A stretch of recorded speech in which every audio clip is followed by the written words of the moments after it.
Ok, ça fait 5 minutes, je pense qu'on va officiellement commencer. Donc, bonjour à tous, bienvenue dans ce webinaire sur les données de mobilité en RDC, où on va voir comment la RDC est réellement en termes de son dynamisme et de sa mobilité. Donc, c'est le premier webinaire d'une série qu'on espère qui va se passer tous les mois. Et comme vous pouvez le voir, ce webinaire sera en français, mais on va publier une version avec les sous-titres anglais sur YouTube. Du coup, nous avons ici Romain Goldenberg, qui est notre data scientist expert en mégadonnées à Flowminder, qui va faire une présentation sur nos dernières estimations. Et nous avons aussi Afia Yuma, qui est notre responsable RDC. Et moi, c'est Sophie, je suis responsable communication et qui va modérer ce webinaire. Donc, on va commencer par une présentation et ensuite, on aura des questions-réponses. Je vais passer rapidement en anglais pour les personnes dans la salle. So we're planning to do this webinar in French. So if you are English speaking, you can either stay and hopefully try to understand, or wait for us to release the version on our YouTube channel where you will have English subtitles. With this in mind, avec tout ça, du coup, Afia, Romain, je vous laisse présenter. Et ensuite, on passe au Q&A, aux questions-réponses. Ok, merci Sophie, ça marche. Alors, je vais lancer la présentation avec un aperçu de Flowminder et de notre travail en RDC et ensuite je vais passer la parole à mon collègue Romain. Donc, Flowminder est une organisation suédoise à but non lucratif créée en 2010 à la suite du tremblement de terre en Haïti. Notre objectif est simple mais essentiel. Nous transformons les données de la téléphonie mobile en informations fiables et actionnables sur les mouvements de population et les estimations de population. Et notre mission à travers ces données, c'est de permettre aux décideurs de renforcer la qualité de prise des décisions publiques, en particulier dans les contextes humanitaires et de développement. Slide, please.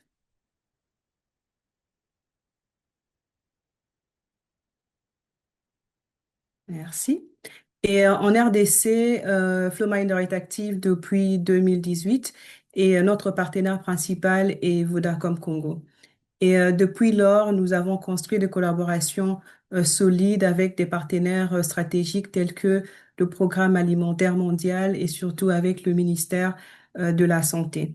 Et nous avons également apporté un appui concret dans des situations de crise majeures en RDC. Par exemple, pendant la pandémie de COVID-19, où nous avons eu à produire et à fournir des analyses sur le mouvement de population à la task force présidentielle et aussi lors de l'éruption du volcan Nyiragongo en 2021, où on a également produit et partagé des analyses sur les mouvements de population qui étaient affectés par cette éruption.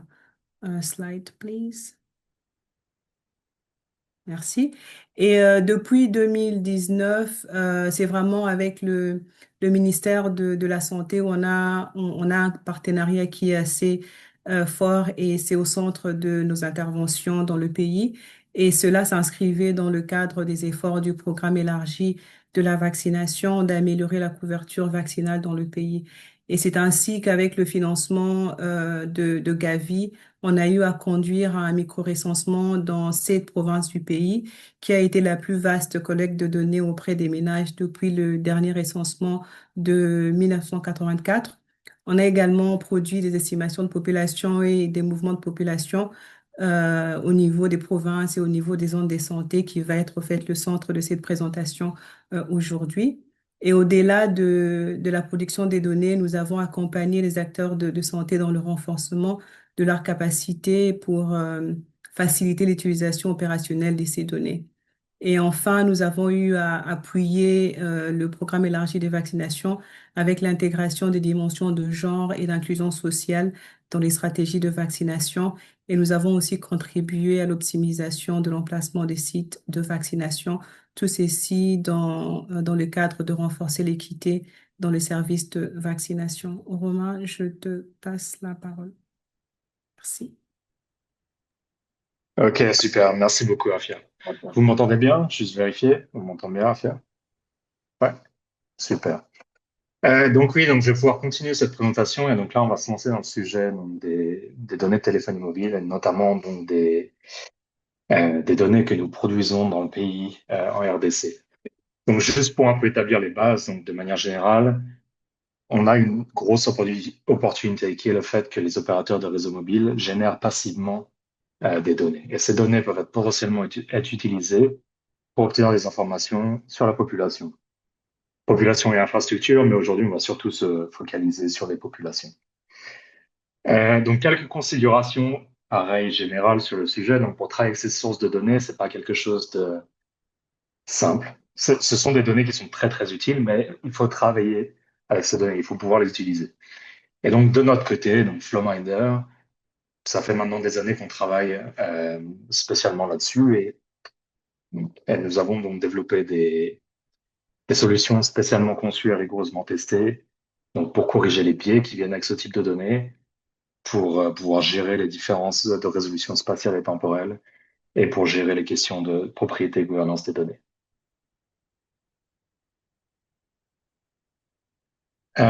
Mais donc, si on parle de données de téléphonie mobile en général, pareil, pour donner un aperçu général, pourquoi elles sont utiles? Donc, avec ces données, on peut estimer les mouvements de population et les changements de densité de population. Donc, on peut suivre les variations de population au cours du temps. Et on peut aussi avoir la possibilité de regarder des événements spécifiques, donc faire des comparaisons avant ou après certains événements. Ces données sont générées en temps réel et de manière automatique en tout temps. Donc ça, c'est vraiment un avantage incroyable de ces données. Donc à chaque fois qu'une personne veut utiliser son téléphone, ces données vont être générées, donc capturées par les tours cellulaires, qui vont être ensuite être capturées par l'infrastructure de l'opérateur télécom pour ensuite enregistrer cette information. Et donc, quelque chose qui va nous donner des milliards de points de données, généralement qui vont couvrir des millions de personnes, donc à l'échelle d'un pays. Donc, quand on parle de la RDC, on va effectivement couvrir l'ensemble de la population du pays grâce à ces informations. Et avec une résolution donc spatio-temporelle généralement très élevée. On parle de résolution au niveau des tours cellulaires. Je n'en dirai pas beaucoup plus aujourd'hui parce que on va juste établir les bases. S'il y a des questions particulières sur ce sujet, on peut en parler à la fin. Mais sachez que donc c'est des résolutions qui sont assez hautes. Et donc pour vous donner un aperçu, donc quand on parle de résolution assez haute, ici vous pouvez voir un exemple d'analyse que nous avons produit, donc de visualisation. Donc ici on a une idée, une visualisation pardon, de la fréquentation horaire, ou on peut dire l'affluence, dans une ville comme Kinshasa. Donc, vous pouvez voir en haut à gauche ici donc les heures de la journée qui tournent. Donc, en fonction des heures, on peut observer la localisation approximative de ces abonnés dans la capitale lorsqu'ils utilisent leur téléphone. Donc, on a un peu une idée comme ça du rythme quotidien de la ville. Et grâce à cette visualisation, j'espère que vous pouvez déjà commencer à avoir un espèce de sentiment ou de ressenti sur ces informations. Donc, vraiment les changements de population euh, à résolution assez importante. Euh, un dernier point avant de commencer spécifiquement sur les données en RDC, donc un point assez important euh, à mentionner.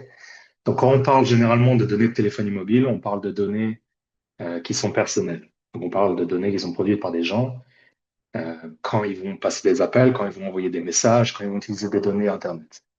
Première chose à savoir, c'est que ces informations, donc on appelle CDR, donc Call Detail Records, qui est un sous-ensemble de ces données de téléphonie mobile. Ces informations sont des métadonnées, donc elles ne contiennent aucune information sur le contenu d'un appel, sur le contenu d'un message. Tout ce qu'on sait, c'est une localisation de la tour relais qui a relayé cet événement et le type d'événement et le temps où l'événement a eu lieu. Donc, on ne connaît pas le contenu de cet événement. Mais ayant dit cela, il faut quand même mettre en place des systèmes pour s'assurer que ces informations ne peuvent jamais permettre l'identification d'un individu. Donc, de notre côté, on met en place différentes stratégies. De manière générale, les données restent toujours du côté de l'opérateur de réseau de téléphonie mobile. Donc, jamais les données ne partent de leur pare-feu. Nous sommes nous-mêmes euh, conformes aux réglementations nationales en RDC et aux réglementations générales sur la protection des données, donc en anglais GDPR, donc RGPD en français. Et nous avons donc, euh, on va dire, une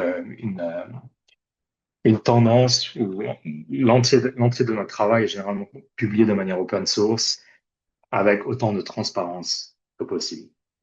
Donc, encore une fois, message clé, donc, si on parle de données téléphoniques mobiles, données personnelles, on s'assure, quand on travaille avec ce genre de données, de ne pouvoir jamais mettre les pieds, on va dire, dans la vie personnelle des individus. OK, donc si on rentre dans le vif du sujet, euh, ce que vous pouvez voir ici, c'est l'aperçu des données que nous produisons donc actuellement en RDC. Donc c'est le fruit de plusieurs années de travail. Aujourd'hui, on va principalement parler de ce que vous voyez ici à gauche. Donc c'est deux types de rapports que nous produisons actuellement qui sont partagés maintenant tous les mois. Un rapport au niveau national qui s'intéresse donc des tendances au niveau du pays et des provinces pour regarder l'évolution de la population dans le pays. En général, focusé sur les 12 derniers mois. On va revenir dessus plus en détail dans les prochains slides. Des rapports par zone de santé. Donc ici, vraiment descendre à l'échelle des zones de santé, donc résolution spatiale plus élevée, des données bien plus granulaires pour pouvoir comprendre ce qui se passe à l'échelle locale. Pareil, en termes d'évolution et de mobilité de la population. Donc deux types de rapports que nous produisons et rendons disponibles maintenant publiquement pour le pays, pour la RDC. Un autre type de travail sur lequel on est en train on va dire de travailler, mais de développer en tout cas les résultats et euh, oui, les résultats et les méthodologies. C'est le cas spécifique des déplacements forcés, donc les cas de la mobilité en cas de crise dans le pays. Donc ici, s'intéresser plus, on va dire, dans des périodes de temps très courtes, quand on parle de jours, de semaines, pour pouvoir ensuite faire un suivi des personnes qui sont déplacées par des événements de crise. Donc ça, c'est un travail qui est en cours. C'est pas un travail qu'on peut encore publier publiquement, mais c'est un travail qui comme je le disais, qui est en cours actuellement. Comme je vous le montrais juste avant, on peut imaginer d'autres types d'analyses dans le pays. Pour l'instant, on s'est surtout focusé sur ces précédents aspects que je viens d'expliquer. Mais d'autres applications de ces données existent. Donc potentiellement mobilité par jour et par heure, comme l'exemple que je vous ai montré pour la ville de Kinshasa, ou d'autres sujets un peu plus spécifiques, on va dire. Donc ça, domaine à explorer. Pareil, s'il y a une discussion, des questions à la fin de cette présentation, on peut en parler un peu plus en détail. Et donc le focus va être vraiment sur ces données de population dans le pays. Alors maintenant, pour commencer, j'aimerais juste vous donner un aperçu très général de ce que ces rapports contiennent, de ce à quoi vous pouvez vous attendre en téléchargeant ces rapports et en y jetant un coup d'œil. Ici, vous pouvez voir quelques exemples donc, de résultats déjà. Donc ça, au niveau du rapport national à l'échelle du pays. Carte de gauche ici. Donc, déjà des synthèses, on va dire, de haut niveau sur l'évolution démographique et des schémas de mobilité dans le pays. Donc là, vous pouvez avoir une idée déjà, en regardant cette carte, de l'influence de la mobilité de la population sur sa répartition entre les différentes provinces. Donc les provinces ici en rose, couleur rose-rouge, population plus large que prévu parce que mobilité plus importante. Plus de gens viennent dans ces provinces que ne partent de ces provinces. Et à l'inverse, dans les zones en bleu. Donc on observe ces gains, on va dire, ou baisse démographique nette du fait de la mobilité interne du pays. Un autre exemple ici, donc, de l'observation des principaux couloirs migratoires dans le pays. Donc, dans les prochaines présentations et diapositives que je vais vous montrer, quand on parle de mobilité, en tout cas dans les résultats qui sont présentés ici, on parle de changement de lieu de résidence. Donc, une personne qui habite un endroit donné et qui, le mois suivant, va ensuite changer son lieu de domicile, donc habiter un autre endroit. Donc, on parle vraiment pas de changement de population transitoire, mais de changement de population réelle, donc une population qui habite dans un endroit donné. Donc, ayant dit cela, ici, par exemple, vous avez un aperçu des principaux couloirs migratoires dans le pays. Euh, donc, déjà, des informations qui peuvent être utiles à des fins de planification nationale. Les types généraux d'informations que vous pouvez trouver donc en téléchargeant ce rapport national va souvent se présenter de la manière suivante. Donc, une page d'informations et de données par province pour chacune des 26 provinces du pays. Donc, ce qu'on fournit, ici par exemple, le graphe numéro 1, ici on s'intéresse à la mobilité nette, donc la différence entre les flux d'arrivée et les flux de départ, entre la province d'intérêt, qui est ici Kinshasa, avec l'entier des zones de santé du pays. Donc, avoir une idée de d'où les gens partent, d'où les gens viennent, quelle est la balance nette, avec ma province d'intérêt pour connaître un peu les connexions de mobilité dans le pays. La même chose, mais de manière plus granulaire à l'intérieur de la province. Donc ici, on s'intéresse au flux net de mobilité, encore une fois, différence entre arrivée et départ, pour chacune des zones de santé de notre province. Donc avoir une idée de l'évolution de la population du fait de ces mobilités. L'information dans le temps, comme vous pouvez le voir ici en bas à gauche, donc une idée on va dire, de l'entier des arrivées et des départs de ma province pour chaque mois, donc à partir du mois de référence de publication de mon rapport, donc ici février 2026, et un an en arrière. Donc ici, chaque mois, avoir une idée de mes flux migratoires et de ma balance migratoire pour chacun des mois sur l'année passée. Et finalement, ici, des cartes de tendance, donc vraiment ici, on parle de croissance de population sur l'année, et donc des mesures de croissance de la population dans ma province par zone de santé, du fait donc des effets combinés de la mobilité, de la population qui est présente dans leur zone de santé et de l'accroissement naturel, donc une valeur finale de l'accroissement de la population par zone de santé. Donc ça, c'est des informations que nous rendons disponibles maintenant et qui sont disponibles pour l'entier des provinces, bien sûr avec le caveat. Donc quand on parle de données de mobilité et de population basées sur des données de téléphonie mobile, avec le caveat de la couverture téléphonie réseau. Donc, en fonction de cette couverture, le nombre de zones couvertes va changer un peu, mais on a des informations, en tout cas disponibles pour l'entier des provinces, qui vont être suffisamment couvertes. Maintenant, quand on parle des rapports que nous produisons au niveau des zones de santé maintenant, donc comme je le disais juste avant, ce sont des rapports qui vont être beaucoup plus granulaires. Donc, l'exemple que vous pouvez voir ici, c'est toujours à Kinshasa. J'ai juste pris un exemple de la zone de santé de Nsele ici. Et donc, des informations qui sont encore plus détaillées. Donc, dans ce cas particulier, comme vous pouvez le voir dans ce tableau, donc des informations de population et de mobilité, donc vraiment les statistiques au mois par mois sur l'année passée, avec, donc associé à ces valeurs statistiques dans le tableau, ces différents graphes, donc par zone de santé, de l'évolution de la population. Donc vraiment avec cette courbe bleue qui vous donne la tendance sur l'année, et c'est tous ces points ici qui sont vraiment l'évolution de la population mois par mois, comparé à une croissance moyenne nationale. Donc, pour avoir une idée de la croissance de ma zone de santé par rapport à une croissance moyenne, est-ce que ma population grandit de manière plus élevée, de manière moins rapide que la tendance nationale? Et de la même manière, donc, des informations d'arrivée et de départ pour ma zone de santé. Et donc, quand je parle de zone de santé ici, donc là, c'est peut-être un peu difficile à voir sur ce slide. Donc, on parle vraiment d'une partie de ma province. Et de la même manière, je peux avoir une idée de mes flux de mobilité pour cette zone de santé. Donc, essayer ici plus de comprendre la connectivité entre ma zone de santé et l'entier des autres zones de santé. Et donc, encore une fois, donc des informations statistiques ici. Donc, la destination, l'entier des zones de santé qui sont les destinations à partir desquelles, enfin, pardon, les gens qui vont partir de ma zone de santé initiale, donc NCD, vont se déplacer vers ces zones de santé, donc des zones de santé qui vont être des zones de destination. Combien de personnes est donc représentées sur ce graphe ici. Et donc, pour pouvoir avoir une idée de la manière dont les populations se déplacent on va dire, dans le paysage et comment elles sont reliées entre elles. Donc, un aperçu court pour vous donner un peu on va dire, une idée de ce que vous pouvez trouver dans les rapports.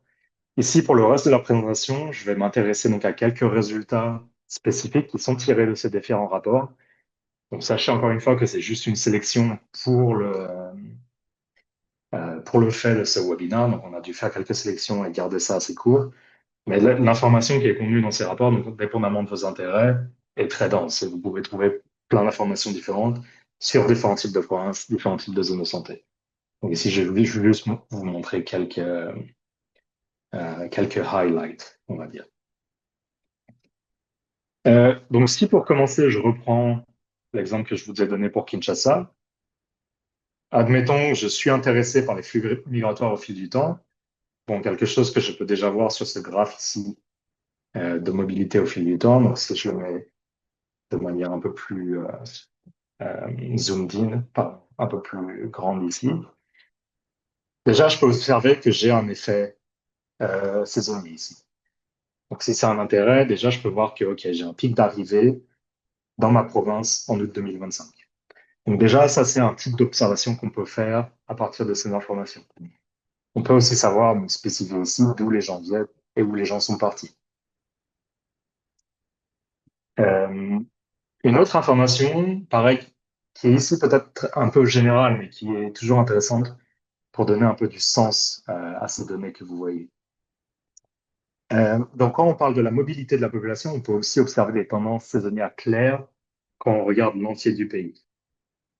Donc ici, sur les 5 dernières années, donc qui sont les 6 dernières années, qui sont ces 6 dernières années pour lesquelles nous avons des données, on peut voir vraiment cette évolution donc de changement de lieu de résidence, donc de ces mouvements de personnes dans le pays au niveau national en fonction des saisons.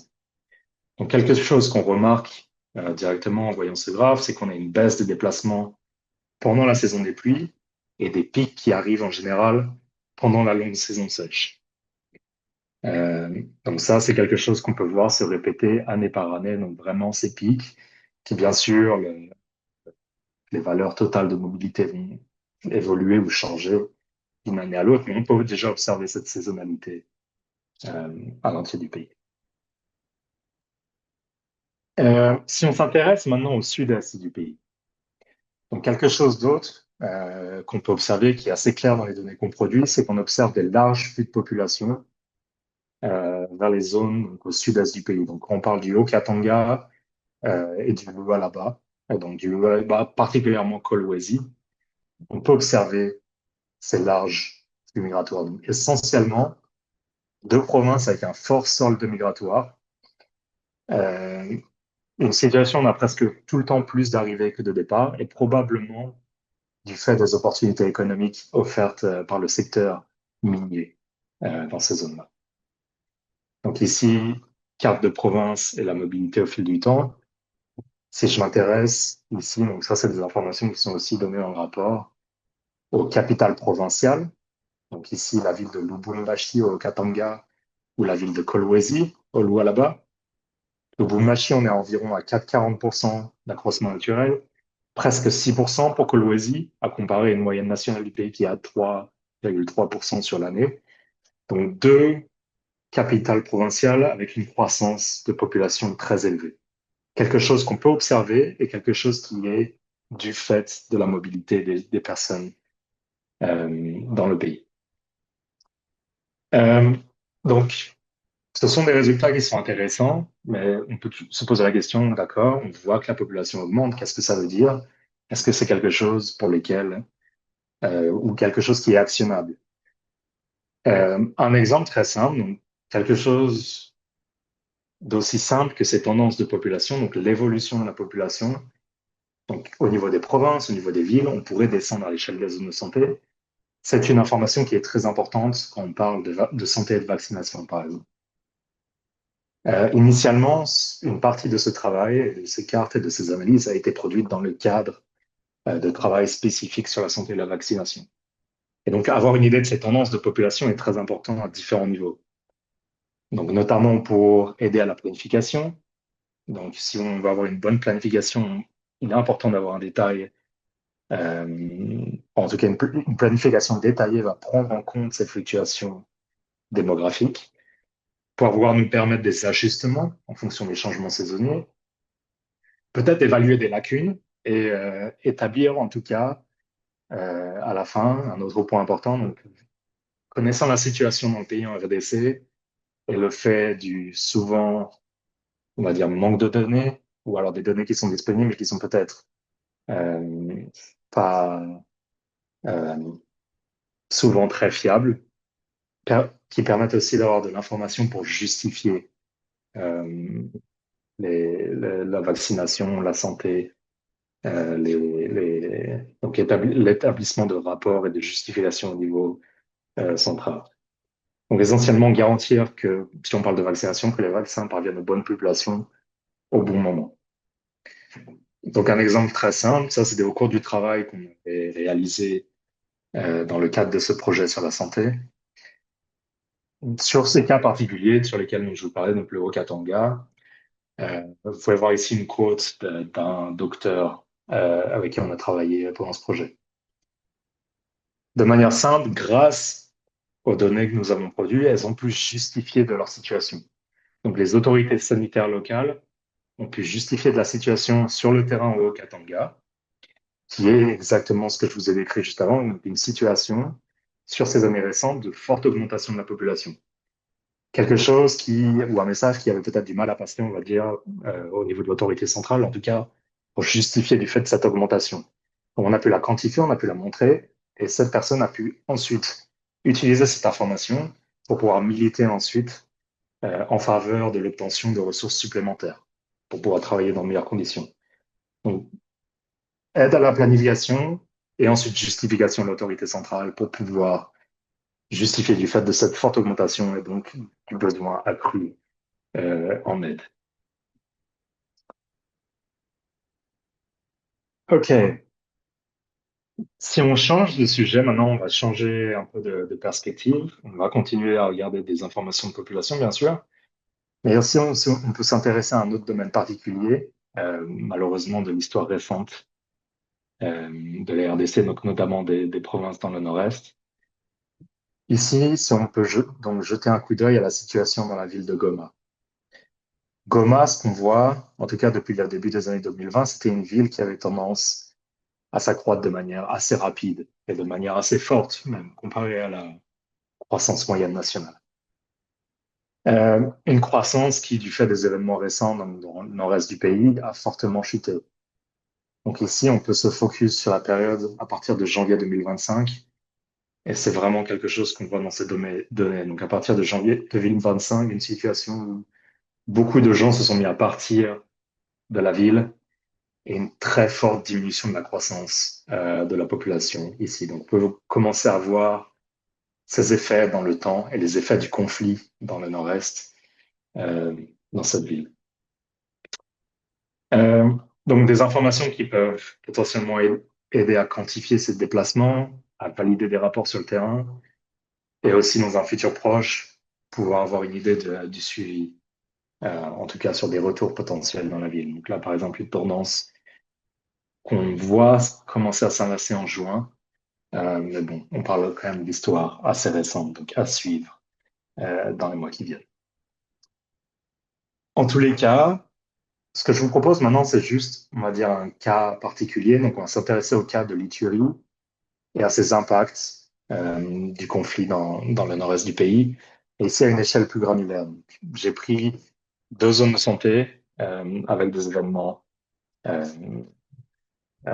récents, en tout cas des situations de conflit dans ces différentes zones. Donc, deux zones particulières ici en Ituanie.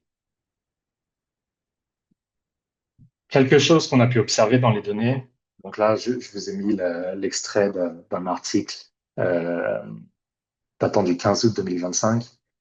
Donc, avec le fait de la détérioration du climat sécuritaire, donc avec une augmentation des attaques des groupes armés dans les territoires qui contiennent la zone de santé de Nîmes, en tout cas. Et ce que vous voyez ici, juste à côté, donc c'est la zone de santé de Bunia qui est localisée juste à côté de la zone de santé de Nidzi, où ces problèmes ont commencé à apparaître. Euh, donc ça a commencé début juin dans certaines autres zones de santé. En tout cas, c'était assez clair dans la zone de santé de Nidzi en août, septembre 2025. Donc pendant cette même période, on a pu voir un afflux important de personnes dans la zone de santé de Bunia, qui est devenue une zone de santé, euh, pour parler de manière rapide et simple, un peu refuge. Donc étant une capitale provinciale, les gens se sont déplacés pour ensuite se réfugier dans la zone de Bunia. Et on voit vraiment cette large augmentation de population au cours de ces mois d'août et de septembre 2025. En même temps, si on s'intéresse à la situation à Nidzi, donc ici c'est juste la carte des départs depuis cette zone de santé en septembre 2025, on peut voir les effets de cette situation, de ce problème de sécurité dans la zone de santé à ce moment-là. Donc des départs très élevés. Donc nous, on a enregistré environ 25 000, donc on va dire presque 26 000 départs, rien que pour ce mois particulier depuis cette zone de santé, en direction de cette zone de santé, ces autres zones de santé alentour. Donc Bunia, notamment, étant la capitale provinciale, qui a reçu beaucoup de ces réfugiés, donc environ 13 000, mais d'autres zones de santé ici, donc dans les alentours, qui ont reçu ces déplacés forcés du fait de la situation. Donc vraiment un décrochage en termes de population qu'on peut aussi observer euh, au fil du temps. Si on s'intéresse maintenant à une situation un peu plus récente, toujours pour cette zone de santé de Nidzi, donc vous pouvez toujours observer ce décrochage qui a eu lieu ici pendant les périodes d'août et de septembre, avec beaucoup de départs depuis la zone de santé du fait de la situation. Un peu de récupération, on va dire, entre la période de septembre et octobre, donc un taux de population qui s'est remis à augmenter, donc quelques retours probablement, mais pas en tout cas au niveau initial euh, de population qui se trouvait dans la zone, suivi d'un autre décrochage qui ici peut être lié au conflit, probablement aussi lié au fait de fin d'année. En tous les cas, on se retrouve à une situation avec une population plus basse que la situation d'avant les conflits, mais une situation où, en tout cas, récemment, donc là on parle de février 2026, on commence à voir des retours dans la zone de santé. Donc ici, un solde positif, environ 6 000 arrivées dans la zone de santé, encore une fois, principalement de Bunia, mais d'autres zones alentours aussi. À l'échelle des zones de santé, on a pu en parler un peu maintenant avec cet exemple de Bunia et Nidzi. Si on s'élève un peu et on regarde maintenant ce qui se passe donc récemment en février 2026 à l'échelle de la province de l'Ituri, ce qu'on voit, c'est principalement des mouvements transversaux ici. Donc depuis le sud, depuis le nord Kivu, on voit beaucoup d'arrivées vers l'Ituri, avec du coup depuis l'Ituri en même temps des départs vers le haut Uélé. Donc vraiment ces mouvements transversaux du sud au nord. Comme on le disait juste avant, donc ici vous pouvez voir la zone de santé de Nidzi. Alors, on voit donc spécifiquement pour cette période de février 2026, donc une tendance de départ depuis Bunia. Donc, en tout cas, et sans nous, depuis les données, qu'on puisse voir des retours de personnes depuis la capitale provinciale, donc dans les zones alentours. Donc, une tendance qu'on peut suivre de manière spatiale et dans le temps, et donc une situation à suivre dans le futur proche. Donc, de la même manière que les exemples pour la santé et la vaccination, comme vous pouvez l'imaginer, d'avoir accès à ces données et ces informations a des implications importantes. Donc, pouvoir quantifier les déplacements des populations, pouvoir tester ou de confirmer des hypothèses dans des situations de crise et potentiellement améliorer le ciblage de l'aide humanitaire. L'idée, c'est d'avoir des interventions qui sont plus efficaces et fondées sur des données concrètes, en particulier quand on parle de données de téléphonie mobile qui nous permettent d'avoir des données encore une fois automatisé et produit de manière assez rapide pour pouvoir produire de l'information. Euh, Ici, une autre citation, donc ça, c'est pas pour la RDC, c'est dans le cadre du travail que nous réalisons en Haïti. Mais donc, sans aller pareil trop dans les détails, mais du fait de la situation pareille à Port-au-Prince en Haïti, euh, de, donc le travail qu'on a pu réaliser là-bas, montrait, donc, grâce à nos données, on pouvait mettre en lumière ces tendances démographiques qui étaient jusque-là invisibles. Donc, du fait de la situation de presque guerre civile, on peut dire ça. Ces tendances démographiques étaient visibles par expérience, mais elles étaient difficilement quantifiables. Et donc, on a pu confirmer donc, la capitale, Port-au-Prince, perdait de la population, mais surtout, on a pu fournir des chiffres, des preuves quantitatives à l'appui de ces conclusions. Donc, c'était la valeur ajoutée de ces données de téléphonie mobile dans ce cas-là. Donc, aider à la prise de décision, donner des chiffres quantifiés, tester des hypothèses pour pouvoir ensuite agir sur le terrain. Euh, donc, d'autres domaines d'application existent pour ces données, bien sûr. On peut peut-être en discuter un peu plus à la fin de cette présentation. Pour passer rapidement, donc, on a parlé de santé, on peut parler de vaccination, mais on peut parler de population, ce qu'on appelle les dénominateurs de manière générale. On va avoir une meilleure caractérisation des dénominateurs pour tout ce qui est statistique de santé, généralement. Quelque chose d'un peu plus détaillé, c'est de comprendre la propagation des maladies. Donc, quand on parle de mobilité, on parle d'interaction entre humains qui peut aider à cette compréhension de la propagation. Ou alors dans des cas plus particuliers. Donc, si on pense à la COVID-19, qui a bien sûr introduit tous ces concepts, en tout cas nouveaux pour nous, on va dire, de restriction de mobilité, donc de lockdown, de confinement, et d'avoir l'accès à ces données de téléphonie mobile nous permet d'avoir une idée de leur impact. Gestion des catastrophes, donc c'est vraiment comprendre la situation de la population en différents temps. Donc l'impact d'une catastrophe, quelle qu'elle soit, quand on parle de désastre naturel ou quand on parle de situation de conflit. Donc, avoir une idée du risque en amont des personnes potentiellement exposées, de comprendre où ces personnes se sont déplacées et de pouvoir ensuite monitorer les retours, différentes périodes et différents types d'analyse. Peut-être parler un peu plus de ça, on a eu moins l'occasion, ou j'ai eu moins l'occasion d'en parler en détail dans cette présentation. Mais ce qu'on essaye de faire de plus en plus maintenant, c'est de pouvoir travailler aussi directement avec des instituts de statistiques officiels. L'idée, c'est que ces données de téléphonie mobile sont une nouvelle source d'information pour les instituts statistiques qui ont potentiellement un large panel d'applications potentielles. Donc, j'ai pris l'exemple, par exemple, d'un recensement ici, notamment du fait que je sais que les questions de recensement RDC sont très brûlantes en ce moment. Donc, les données mobiles, si on parle vraiment dans le cadre d'un recensement, ça peut être des données, par exemple, qui peuvent être utilisées comme données complémentaires dans des modèles statistiques. On peut estimer des périodes inter-recensement, donc avoir une idée de la dynamique de la population entre ces périodes inter-recensement, d'avoir ces données comme option pour valider des chiffres de recensement ou améliorer des estimations à petite échelle. Un autre aspect qui est intéressant en général pour les instituts statistiques, c'est quand on travaille, par exemple, avec des données géospatiales, donc SIG, quand on parle d'images satellitaires ou autres. Ces informations nous donnent donc des informations de population, pardon, je n'arrive pas à trouver un autre mot, des informations de population dans ces zones qu'on peut appeler invisibles, donc des zones qui sont potentiellement difficilement difficilement visibles sur les données géospatiales.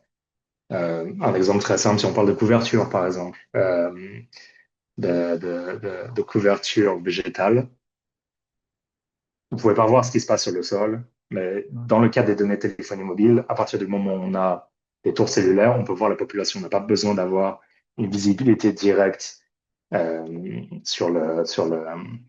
du paysage pour comprendre ce qui s'y passe en termes de population. Donc, ça peut aider donc, dans ces cas-là pour avoir des informations sur les zones isolées, les quartiers informels où on a peu d'informations sur le bâti ou alors si le bâti n'est pas visible sur les informations géospatiales. Donc, c'est vraiment une source de données complémentaire dans ces situations. Donc, pour toutes ces zones qui sont difficiles à observer ou difficiles à recenser. Donc, dans le but de détecter la présence humaine les données de mobilité produites à partir des informations de téléphonie mobile sont importantes. Et donc, de manière un peu plus générale, ces informations qui peuvent être utilisées comme facteur d'étalonnage quand on s'intéresse. Donc, il y a des zones limitrophes à des zones qui sont bien connues. J'ai dû passer rapidement, donc beaucoup de contenu, mais disons qu'on va pouvoir continuer à en parler. Un dernier message très important, c'est que, comme je le disais au début, donc ces données sont disponibles. Donc, si vous vous rendez sur ce site Internet, si vous scannez ce QR code, vous pouvez avoir accès donc, à ces deux rapports que nous produisons actuellement. Les données sont mises à jour tous les mois et sont mises disponibles en libre service, donc de manière publique maintenant, sur notre site officiel. Et donc, mon dernier message, ce serait que donc maintenant qu'on a, on va dire, cette situation, on peut facilement, en tout cas plus facilement, avoir accès à ces données et produire cette information tous les mois. Notre priorité, c'est de pouvoir continuer à fournir ces informations et ces données aux acteurs de l'ERDC. Donc, accès à ces rapports, il y a ce travail qu'on fait en ce moment donc, pour se focaliser plus sur les déplacements forcés dans les cas de crise, pour pouvoir vraiment regarder les résultats à échelle spatiale et temporelle très haute. On continue donc continuellement à travailler sur la qualité des estimations et pouvoir améliorer la pertinence des résultats que nous produisons pour le pays. Et finalement, donc, toujours dans le cas d'avoir un objectif d'impact sur le terrain. Donc, on veut que ces données soient appropriées par différents acteurs et les différents partenaires en RDC. Donc, on travaille, et je travaille aussi sur le renforcement des capacités de différentes institutions dans le pays. On collabore constamment avec les différentes parties prenantes pour intégrer leur feedback et pouvoir trouver de nouveaux cas d'usage et développer de nouveaux cas d'usage pour ces informations dans le pays. Je vais m'arrêter là. Merci beaucoup pour votre attention. S'il y a des questions ou discussions, je pense qu'on peut se lancer dedans maintenant. Merci beaucoup pour votre attention.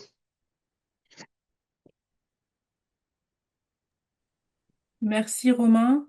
Euh, du coup, c'est le moment, comme j'ai mis dans le chat, où on peut poser des questions. Donc, il y a plusieurs moyens de le faire. Soit vous utilisez la fonctionnalité Q&A en bas dans Zoom, vous posez vos questions directement dans le chat, soit à partager avec tout le monde, ou si vous êtes timide, envoyez directement au présentateur et on pourra les lire pour vous. Donc, je vais vous laisser quelques temps pour taper vos questions et on va voir ce qui en ressort.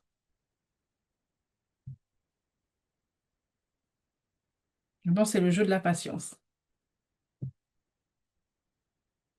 Peut-être, Romain, je te suggère d'arrêter de partager ton écran, comme ça on pourra vous voir un peu mieux, toi et Afia, quand les questions vont tomber. Du coup, une première question que Romain, je te suggère de répondre, c'est plutôt au sujet de la méthodologie. Donc, les données sont-elles représentatives? Vous avez parlé d'accès aux données des abonnés de Vodacom. Est-ce que tu peux clarifier du coup un peu plus à ce sujet, Romain, s'il te plaît? Oui, donc pour ce travail, pour les projets sur lesquels nous travaillons en ce moment, donc on est en collaboration avec Vodacom, c'est notre fournisseur de données CDR. Donc ce que ça veut dire, c'est que de manière très simple, les données qu'on obtient, ce sont des données qui, si on regarde les données brutes, sont des abonnés de Vodacom. Et donc, les abonnés de Vodacom font partie sous-catégorie qu'on peut appeler l'ensemble de la population. Et donc, une partie du travail que nous faisons, c'est de mettre à l'échelle ces informations. Donc, les données qu'on obtient sont des données d'information sur les utilisateurs Vodacom. Et nous, ensuite, donc, grâce à du travail statistique et des différentes enquêtes et études que nous menons, on va redresser ces informations pour les mettre à l'échelle de l'entière d'une population. Donc, le message final est simplement que les données que nous produisons sont des données qui sont bien donc, à l'échelle d'une population, donc l'entier de la population en RDC, avec différentes méthodologies donc, qui sont, comme je disais, toujours transparentes et claires. Donc, l'entier de la méthodologie et des méthodes que nous utilisons sont disponibles en ligne ou dans les rapports Donc, s'il y a besoin de plus de détails, ces informations sont disponibles. Du coup, je vais partager dans le chat le lien de la méthodologie, Romain, comme ça tout le monde aura accès. Mais c'est sur notre site internet flowminder.org et ensuite vous allez dans ressources, publications, et ça sera là. Donc, on a une nouvelle question qui vient d'apparaître. Alors, étant donné le territoire de la RDC qui est vaste et la couverture réseau qui peut être un peu bancale, on va dire, il y a un risque important que les données de téléphonie mobile ne reflètent pas, que les données de téléphonie mobile reflètent la couverture réseau plutôt que les mouvements actuels. Comment vous prenez en compte cette limitation et comment vous améliorez les données? Non, exactement de la même manière que j'expliquais juste avant. Donc, on s'impose nous-mêmes certaines limites. Bien sûr, il y a toujours un taux de couverture minimal qui va être nécessaire pour que nous produisions des données. Donc, bien sûr, dans un cas très simple, si il n'y a aucune couverture réseau dans une zone particulière, on n'est pas en mesure de produire des informations de population, en tout cas à partir de données de téléphonie mobile. Maintenant, donc, si on a des données de téléphonie mobile qui sont disponibles et disponibles en quantité suffisante, c'est là où on va mettre en pratique notre méthodologie et notre connaissance en termes de statistiques.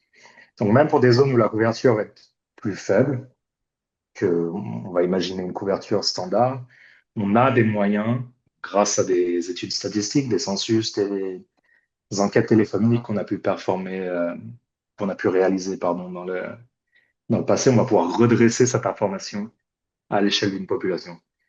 Un cas très simple, ça pourrait être de savoir, de demander à une population, par exemple, combien de SIM, combien de cartes SIM ces personnes utilisent en général. On va créer toutes ces statistiques d'usage de la téléphonie pour une population particulière pour pouvoir ensuite vraiment, comme je le disais, mettre à l'échelle ces informations, même dans des cas où la couverture est faible. Donc, bien sûr, toujours avec le caveat et ça c'est valide pour tout type de données, plus on a de données, plus les estimations sont fiables de manière générale. Donc, on aura toujours une valeur d'incertitude qui va varier en fonction de ce taux de couverture. Mais dans tous les cas, on a des moyens donc de redresser cette information à l'échelle de la population. Ok, merci Romain. Et n'hésitez pas si c'est pas clair ou vous voulez plus de clarification ou des follow-up, n'hésitez pas à poser les questions. Donc là, on a un commentaire, Remarkable piece of work, super travail, merci. Est-ce que vous avez pensé à la fusion des données et l'intégration des données remote sensing, j'imagine géospatiales, par exemple, pour mettre les données pour rendre les données encore plus robustes et fiables, et en même temps les modèles de machine learning pour compenser ces limitations. Donc encore une question pour toi, Romain, et ensuite Afia, promis, ton tour arrive. Romain. Oui, donc c'est des sujets sur lesquels on travaille, donc notamment machine learning plus particulièrement. Euh, Ça, c'est des discussions qui se jouent en cours. Donc, on essaye d'être à la pointe, on va dire, de la recherche et des méthodologies qui sont disponibles pour pouvoir analyser ces données. Donc, notamment analyser ces données dans un cadre assez spécifique qui est, on va dire, donc, si on parle de la RDC, on parle d'un pays où, d'une manière générale, on a peu de données, des données qui sont peu fiables, donc il y a un contexte difficile. Donc, sans en dire trop, donc oui, machine learning, c'est quelque chose qu'on considère. C'est pas quelque chose qu'on intègre pour l'instant. Geospatial data, ouais, c'est quelque chose qu'on utilise constamment pour travailler, donc, notamment pour établir des populations de base, par exemple, dans une zone. C'est quelque chose qui va être très utile. Euh, je vais m'arrêter. On pourrait discuter de plein de sujets différents pour garder ça court. Je vais m'arrêter là. Mais oui, il y a plein de détails sur lesquels on pourrait discuter là-dessus. Et du coup, je me demande en follow-up, ça me fait penser, Afia, peut-être que tu peux parler un peu du travail qu'on a fait avec l'optimisation et les données géospatiales dans le cas du programme avec le PEV. C'est pas directement lié à la mobilité, mais ça donne un exemple sur le type de solution qu'on peut faire avec les types de données et notre expérience dans ce domaine. Est-ce que tu veux parler un petit peu de ça?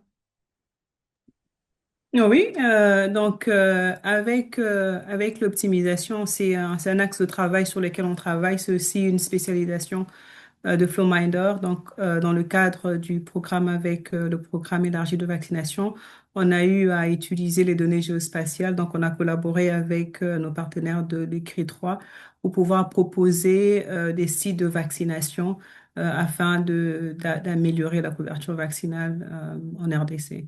Donc, c'était vraiment l'utilisation des données géospatiales, les limites. Boundaries des zones de santé, des aires de santé. C'est vraiment au niveau granulaire, quoi. Donc, au niveau des aires de santé et ainsi de suite. Donc, c'est un peu ça, quoi. Ok, merci Afia. Du coup, une autre question qu'on a reçue, c'est est-ce que tu, justement pour toi, Afia, euh, donc tu as parlé plusieurs fois du partenariat avec le PEV, avec le programme élargi de vaccination. Est-ce que tu peux nous expliquer un peu plus comment eux, ils ont utilisé ou ils utilisent les données actuellement, les données de mobilité que Romain a présentées? Juste quelque chose d'un petit peu plus concret. Euh, OK. OK. Je pense que Romain, dans sa présentation, il a un peu parlé de la zone de santé de Kafoubou. Donc, les données qu'on a eu à produire ont été produites chaque mois, donc au niveau des zones de santé, également au niveau des provinces. Donc, on partageait ces données chaque mois avec les médecins des zones de santé, mais également des antennes PEV, donc au niveau des provinces.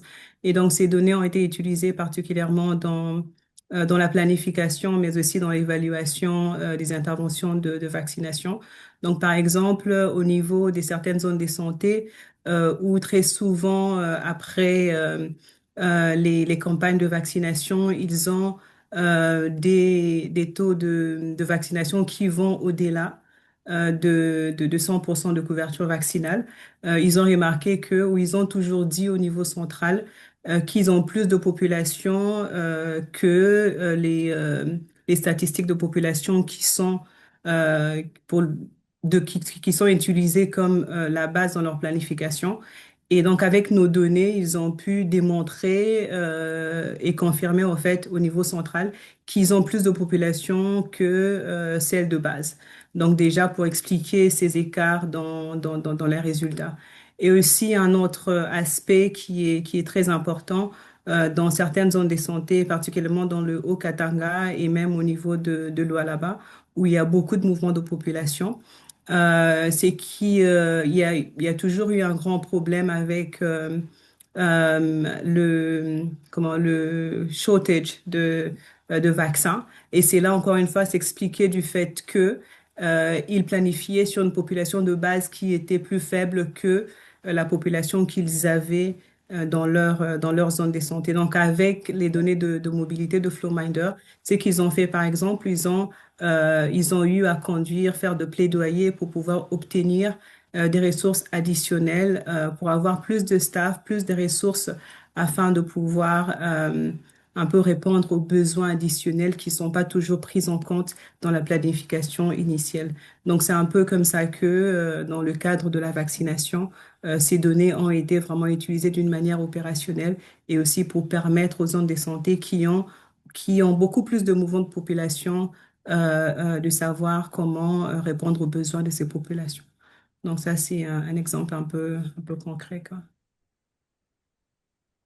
Afia, merci. On a reçu une nouvelle question. Donc là, c'est plutôt l'éthique. Et donc, du coup, un point souligné, et je sais que Romain t'en a parlé un tout début, mais c'est vraiment sur la sensibilité des données. Et là, la personne est particulièrement intéressée sur l'aspect des populations vulnérables à l'est de la RDC, ou dans les personnes dans les petites communautés, ou dans les zones avec peu de densité. Donc du coup, la question, c'est lié aux techniques d'anonymisation et le risque de réidentifier des individus. Romain, est-ce que tu peux nous parler des méthodes qu'on a en place pour justement protéger les abonnés et comment on gère tout ce côté anonymisation, respect de la vie privée, etc. Oui, et la réponse ici, elle est très simple dans le sens où, enfin, la réponse la plus simple que je peux donner, c'est que déjà de manière générale, quand on va travailler avec ces données, on va pas viser de catégories de population particulières. Donc, ce qu'on va voir, nous, c'est ces métadonnées de téléphonie mobile, donc ce que j'appelais donc ce CDR, Call Detail Records en anglais. Mhm. Ces données, quand elles sont originellement produites, elles sont liées à un identifiant d'utilisateur, d'abonné Vodacom, dans notre cas. Ces données, quand elles nous parviennent, déjà, ces informations individuelles sont rédactées, sont effacées des données qu'on obtient. Donc, elles vont être pseudonymisées, elles vont être regroupées dans un ensemble que nous pouvons ensuite, ou en tout cas sur lequel nous pouvons faire tourner nos algorithmes. Mais de manière générale, donc, les données initiales sont anonymisées de manière individuelle déjà. Donc, il n'y a aucune possibilité de s'intéresser à des groupes de population particulières. Une fois qu'elles font partie de ce groupe, cet ensemble de données, donc, qui reste sur un serveur sur le site de l'opérateur de téléphonie mobile, les seules informations qui peuvent être extraites des Call Detail Records, des CDR, ça va être des agrégats. Donc, ce qui veut dire que pour produire n'importe quel type d'indicateur ou d'information à partir de ces données, il faut qu'on ait un minimum de population, donc un nombre minimum de personnes qui vont former un ensemble pour qu'on soit capable de produire des informations. Donc, il est simplement impossible de suivre déjà un individu, une personne en particulier. Et les informations qui vont être produites vont toujours être produites sur des groupes d'individus avec une valeur minimum d'un nombre d'abonnés pour pouvoir justement obfusquer cette trajectoire individuelle. Donc, de manière très simple, on va dire l'identification individuelle avec les données qu'on produit ou qu'on met disponibles euh, est simplement, en tout cas à ma connaissance, impossible. Il y a également le fait que sur certaines bases de données, en fonction du nombre de personnes utilisées, on s'est rédacté, comment on dit, expurgé automatiquement. Donc, même dans c'est pas forcément qu'un individu, mais un certain nombre est enlevé, et c'est inhérent à nos méthodes. Je crois que c'est expliqué dans le document méthodologique que j'ai aussi partagé dans le chat, où il y aura un petit peu plus de détails. Je ne sais pas s'il y a d'autres questions. Parce que on est quasiment à l'heure. Euh, donc, on va attendre encore un petit peu, voir s'il y a d'autres questions qui arrivent. Euh, ah ben voilà, il y en a justement une nouvelle. Vous avez mentionné de travailler avec différents preneurs de décision, notamment le ministère de la Santé. Quand on prend en compte les défis liés à la capacité, est-ce que Flowminder a des programmes de renforcement des capacités en RDC? Du coup, Afia, je te donne la parole. Ouais. Donc, je pense également qu'au début, on a aussi, quand j'ai lancé la présentation, j'ai brièvement parlé du renforcement de capacité. Donc, on ne peut pas produire des données et espérant qu'il y aura un impact sans pour autant passer par le renforcement de capacité. Et ces données, ce sont des données qui sont assez nouvelles. Donc, nous avons tout un système en place pour pouvoir appuyer les différents utilisateurs à pouvoir utiliser ces données d'une manière opérationnelle.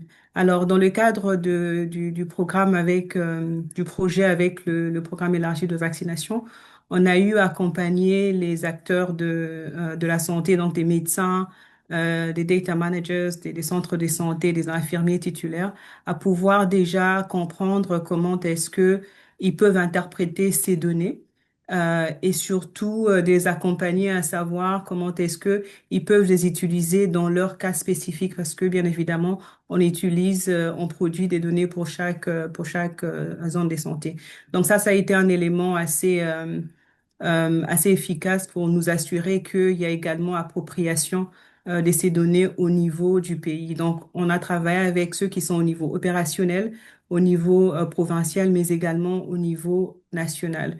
Donc en termes un peu plus globalement, on travaille également avec l'école de santé publique qui sont bon, des partenaires qui sont très intéressés par ces données pour le différent modeling qu'ils font.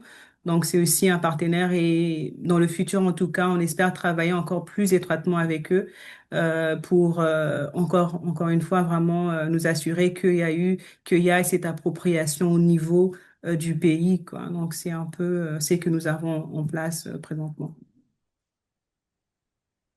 Très bien, merci Afia. Et évidemment, Merci. si les gens dans ce webinaire sont intéressés par soit une aide, un de renforcement de capacité ou une aide sur l'utilisation des données, on peut être contacté à l'adresse rdc@flowminder.org et on pourra discuter de vos besoins et des options et des solutions qu'on a. Euh, alors, on a une nouvelle question sur justement le fait que le recensement date de 1984.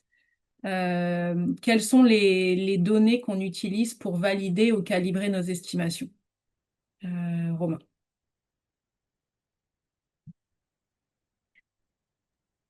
Alors, ça, c'est des données qui vont évoluer. Donc, ça, c'est le travail qui est fait par notre statisticien euh, qui travaille avec nous à Flowminder, donc statistique de population.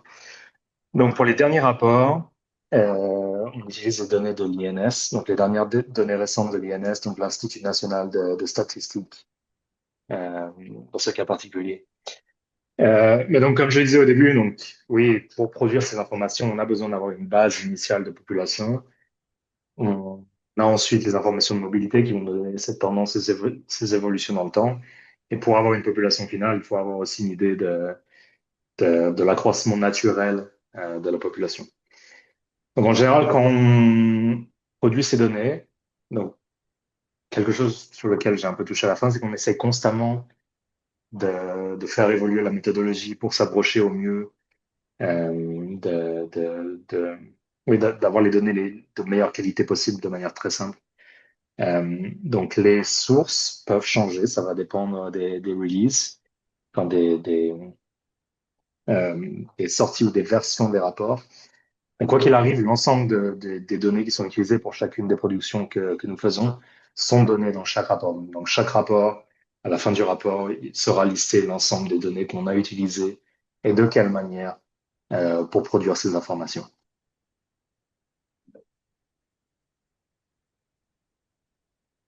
Ok, merci Romain. Du coup, je pense qu'on va peut-être, à moins qu'il y ait d'autres questions qui apparaissent dans les prochaines secondes, je pense qu'on va s'arrêter là. Peut-être que moi, je vais vous donner une question, Romain, Afia, pour fermer ce webinaire. Donc forcément, les données, ça fait des mois, des années qu'on les produit. On a eu l'autorisation de les publier en un plus grand nombre seulement il y a quelques mois. Et donc, du coup, on a de plus en plus d'intérêt de certains utilisateurs. Mais que conseilleriez-vous à une nouvelle organisation, un nouvel utilisateur qui n'est pas à 100% confiant sur ce type d'estimation pour les utiliser? Quel est le conseil que vous donneriez à une organisation qui n'a pas encore travaillé avec nous, mais qui souhaiterait utiliser nos estimations? Euh, quel conseil leur donneriez-vous? Euh, et là, je vous vois réfléchir. Je sais pas qui veut prendre la parole en premier. Allez, Afia, tu t'es unmutée en première. Allez, vas-y.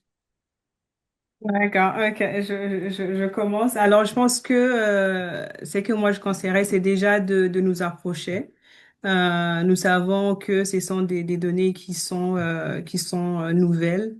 Donc, on a une équipe qui est disponible et disposée à accompagner les acteurs, les utilisateurs à vraiment comprendre ces données et à les utiliser. Parce que pour nous, on les produit pas pour les garder, c'est vraiment pour l'utilisation et pour l'impact.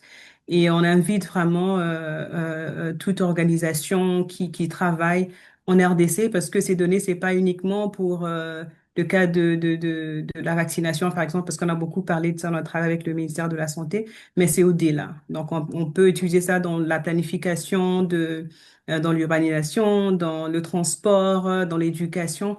Vraiment, ça a une utilisation polyvalente. Donc, on invite et on encourage ces organisations de nous approcher pour s'ils ont voilà ils ont des problèmes de capacité, nous on peut les appuyer dans cela.